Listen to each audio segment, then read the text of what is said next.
الرحمن الرحیم رب یسر ولا تعسر وتمم بالخیر بک نستعین یا فتاح یا فتاح یا فتاح بسم اللہ الرحمن الرحیم رب یسر ولا تعسر وتمم بالخیر وبک نستعین یا فتاح یا فتاح یا فتاح بسم اللہ الرحمن الرحیم رب یسر ولا تعسر وتمم بالخیر وبک نستعین یا فتاح یا فتاح یا فتاح بسم اللہ الرحمن الرحیم در حمد باری تعالی عز اسمہ باری تعالی جو عزیز ہے غالب ہے ان کا نام باری تعالیٰ کی ایسے باری تعالیٰ جو عزیز ہے غالب ہے ان کا نام ایسے باری تعالیٰ کی حمد میں یہ بیان ہے باب ہے تو باری تعالیٰ کی حمد ظاہر بات ہے کہ تمام اشیاء سے مقدم ہے کہ یہ شکر منعم ہے باری تعالیٰ منعم حقیقی ہے اور اس کی حمد کیا ہے شکر منعم اور شکر منعم جو ہے یہ سب سے مقدم ہے سب سے باری تعالیٰ کے اوپر ایمان لانا شکر منعم ہے باری تعالیٰ کی صفات پر ایمان لانا شکر منعم ہے باری تعالیٰ کے تمام صفات کمالیہ کو ماننا شکر منعم ہے آئیسوں میں تو یہ سب سے مقدم ہے اس لیے اس کو پہلے کر دیا بعد میں پھر حضور نبی کریم صلی اللہ علیہ وسلم کی تعریف ہے نعت ہے کہ حضور علیہ السلام بھی منعم ہے یعنی واسطہ فی النعم ہے اس لیے بعد میں حضور کی نعت بیان کریں گے اب نعت گوئی کریں گے فرماتے حمد بے حد مر خدائے پاک را آن کی ایمان داد مشت خاک را حمد بے حد لا متناہی حمد ہو مر خاص خدائے پاک را اللہ پاک کے لیے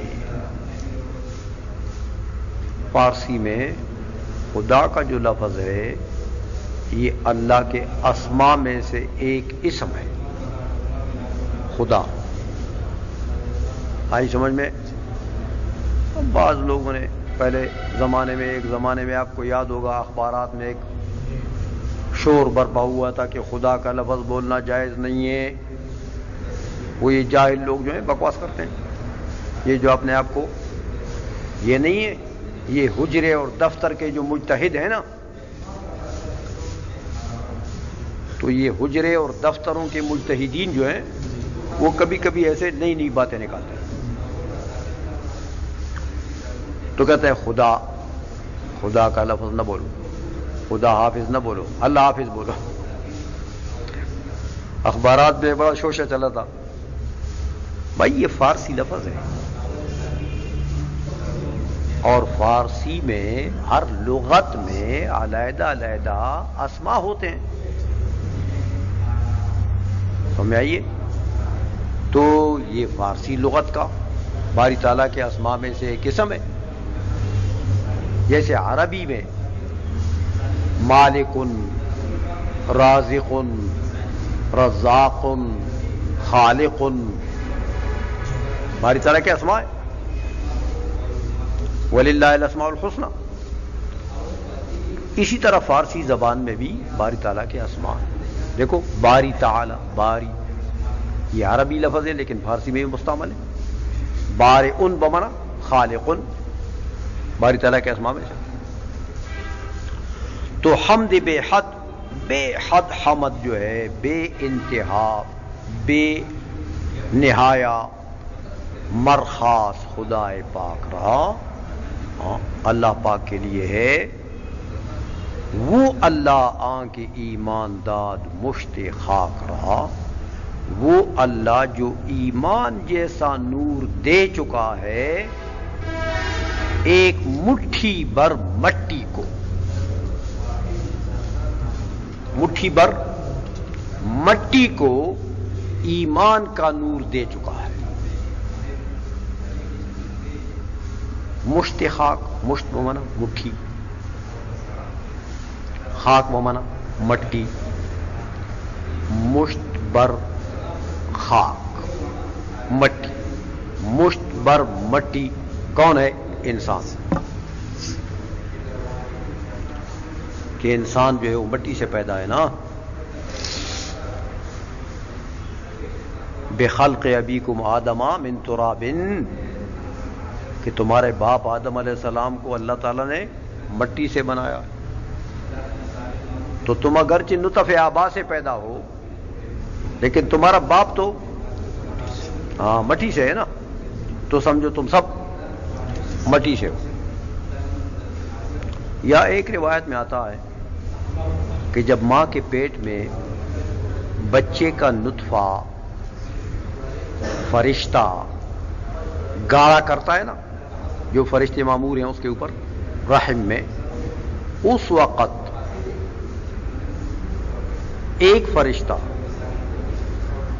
اس کے قبر کی جگہ سے ایک تھوڑی سی مٹی لے آتا ہے اور ماں کے رحم میں اس نطفے میں گوند دیتا ہے۔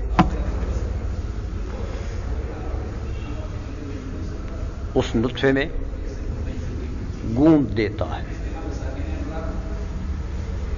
تو اس سے تخلیق ہو جاتی ہے انسان کی۔ تو یہ روایت اگر لی جائے تو پھر تو ہر ایک آدمی کے گویا کہ اصل میں مٹی ہے۔ تو وہ ذات، وہ باری تعالیٰ ایماندار جو ایمان کا نور دے چکا ہے، مشت خاک را ایک مٹھی بھر مٹی کو، دیکھو مٹی کیا ہے؟ ظلمت بحث، ایمان کیا ہے؟ نور محض۔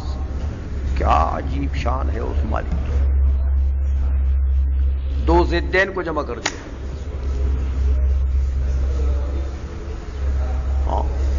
انسان کی فطرت مٹی، تو مٹی کیا چیز ہے؟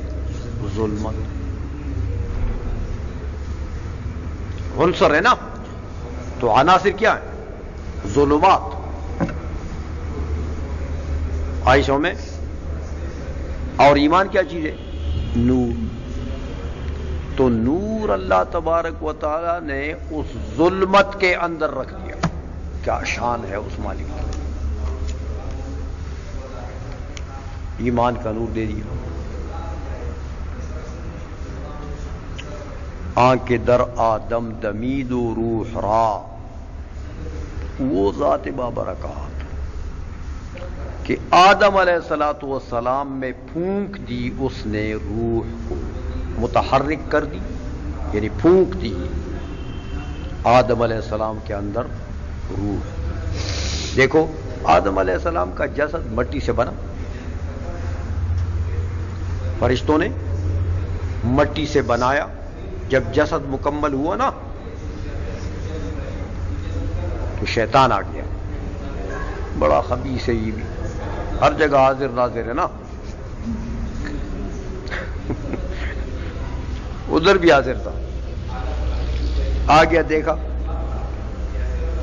منہ میں آنکھیں ڈال کر دیکھا، تمام سوراخوں میں تماشا کیا، اس نے دیکھا یہ سوراخ ہے، یہ ہے، وہ ہے۔ پیٹ کی طرف نظر کی کہ پیٹ بھی تو خلا ہے، اندر خلا ہے۔ باقی فرشتوں سے کہنے لگا ڈرو نہیں اس سے، اللہ تعالیٰ نے اس کا پیٹ خالی رکھا ہے۔ یہ بڑا فلسفی تھا نا، بڑا سائنسدان تھا، معلم الملکوت تھا۔ یہ مولا علی قاری نے لکھا ہے کہ یہ فرشتوں کا استاد ہے۔ تو فرشتوں سے کہا اپنے شاگردوں سے کہ یہ خلیفۃ اللہ تو اللہ بنا رہا ہے، لیکن اسے ڈرو نہیں، اس میں گنجائش ہے. ہاں، اور وہ گنجائش یہ ہے کہ اس کا پیٹ خالی ہے، یہ اندر جگہ خلا ہے، یہ اللہ تعالیٰ نے پر نہیں کیا. تو جب اللہ نے نہیں پر کیا، اس کا مطلب یہ کہ اس کا پر کرنا حوالے کرے گا اس کے کہ تم نے اس کو پر کرنا ہے، اس جگہ کو ہاں تم نے پر کرنا ہے. اور اس پر کرنے کے لیے اللہ اس کو قانون بھیجے گا کہ یہ پر کرنے سے حلال ہے اور یہ حرام ہے. بس اس حلال حرام میں یہ پھسل جائے گا، یہ پھر حلال و حرام نہیں دیکھے گا، سب کچھ ڈالے گا اندر، بس اس کو پر کرے گا، اس جہنم کو پر کرے گا، بس تو اس کا بیڑا غرق ہو جائے گا. دیکھو کتنا دور اندیش تھا، کیسے سائنسدان تھا، دور کی نظر ماری اس نے. فرشتوں سے کہا تسلی رکھو، یہ خلیفۃ اللہ جو ہے یہ پسلے گا. آئی سمجھ میں؟ تو یہ فرماتے ہیں شیخ فرید الدین عطار رحمت اللہ علیہ کہ آنکھ در آدم دمید او روح حرام. وہ ذات بابرکات جو آدم علیہ الصلوۃ والسلام کے بدن میں پھونک دی ہے، اس نے روح کو متحرک کر دیے، پھونک دی ہے. دمید او اس نے روح کو داد از طوفان نجات او نوح را. اور وہ ذات بابرکات جس نے دے دی ہے طوفان سے نجات نوح علیہ السلام. نوح علیہ الصلوۃ والسلام و من معہ فی الفلک، سب کو نجات دے دی ہے، اور باقیوں کو کافروں کو غرق کر دیا اس نے. وہ ذات بابرکات جو اتنے بڑے طوفان سے بچا سکتا ہے، اس کی کتنی بڑی قدرت ہے. نوح علیہ السلام جب کہ اپنے بیٹے کنعان سے یہ کہہ رہا ہے کہ دیکھو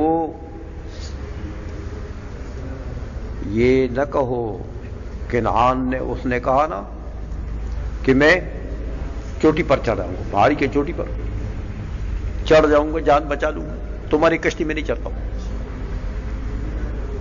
نوح علیہ السلام نے کہا لا عاصم اليوم، آج بچانے والا سوائے باری تعالیٰ کے اور کوئی نہیں، چھوٹی موٹیاں تم کو نہیں بچا سکتی. وہی ہوا، فرق ہو گیا. لیکن اللہ نے جن کو بچانا تھا بچا دیا. آنکھ کے فرما کرد قہرش بادرا، وہ کہ فرمان کرد جس نے حکم دیا ہوا کو، ہاں قہرش اپنے قہر و غضب کا، تا سزائے کرد قوم عاد را، اپنے قہر و غضب کا حکم دیا. کس کو دیا؟ بعد ہوا کو، کہ تم بطریقہ میرے قہر و غضب نازل ہو جاؤ. کس پر؟ تا سزائے کرد قوم عاد را، کہ سزا دی ہے اس نے اسی ہوا سے، غضبناک ہوا سے. کس کو؟ قوم عاد کو، جو ہود علیہ السلام کا قوم ہے نا، ان کو سزا دی ہے، گویا کہ ان کو تباہ و برباد کر دیا، نیست و نابود کر دیا اس ہوا کی وجہ سے. ہو گیا. ایک مرتبہ فاتحہ شریف، 3 مرتبہ قل شریف پڑھو. اور حضرت شیخ فرید الدین عطار رحمۃ اللہ علیہ بہت بڑے بزرگ گزرے ہیں، سمجھ آئیے. علامہ رومی کے زمانے کے ہیں، اور علامہ رومی نے بھی گویا کہ ان سے استفادہ کیا ہے. بہت بڑے آدمی ہیں، بہت بڑے شیخ، ان کے یہ نصائح ہیں. تو ان کے لیے سال ثواب کے لیے پڑھو. الحمدللہ رب العالمین.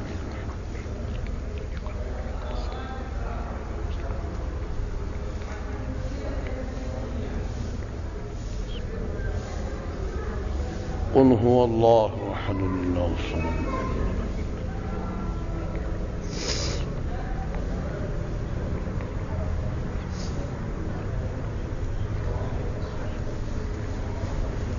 اللهم صل على سيدنا محمد.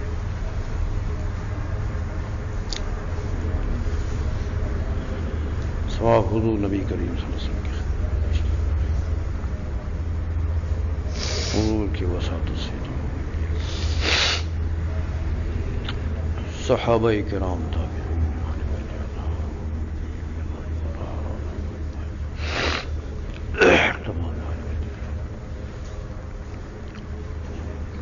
تابعین تبع تابعین ائمہ مجتہدین ہمارے جمیع اساتذہ کرام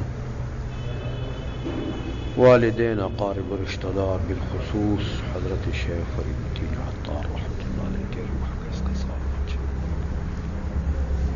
حضور نبی کریم صلی اللہ علیہ وسلم کے جمیع امت مرحومہ کو اس کا ساتھ مولا قدوس اس کتاب کو صحیح پڑھنے پڑھانے کی توفیق عطا فرما اور اس کا صحیح علم عطا فرما، اس پر عمل کی بھی توفیق عطا فرما، تمام طلباء کو بابرکت علم عطا فرما، مولا قدوس سب کو برکت علمی سے مستفید فرما، مولا قدوس سب کی محنت کو مولا قدوس ان کے کارآمد فرما اور محنت کو ضائع نہ فرما، مولا قدوس ہم سب پر رحم فرما، بیماریاں دور فرما، صحت کامل عطا فرما، اسباب تعلیم و تدریس مہیا فرما، وصلی اللہ تعالی علی حبیبی سیدنا